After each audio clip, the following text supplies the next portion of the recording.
The African National Congress urges all South Africans to call out the unconstitutional actions of the Western Cape government.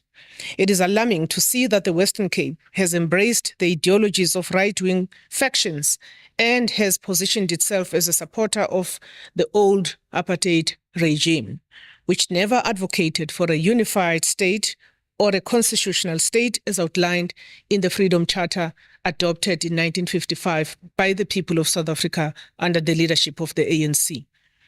The Western Cape Powers Bill is nothing more than a ploy to revive and reintroduce policies of apartheid which segregated South Africa along racial and tribal lines by creating Bandustans. Legal experts have unequivocally stated that the bill proposed by the Western Cape government does go against the Constitution.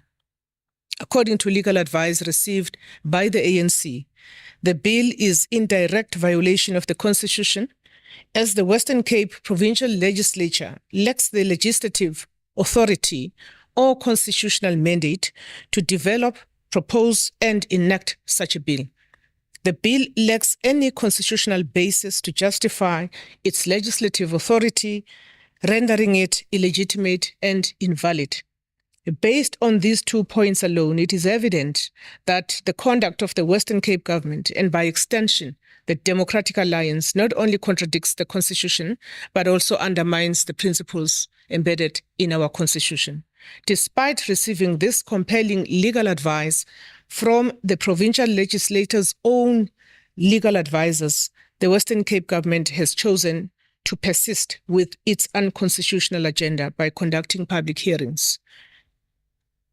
It can only be concluded that this is a desperate attempt to appease its true supporters who are against the Constitution and preserve the remnants of apartheid-era South Africa.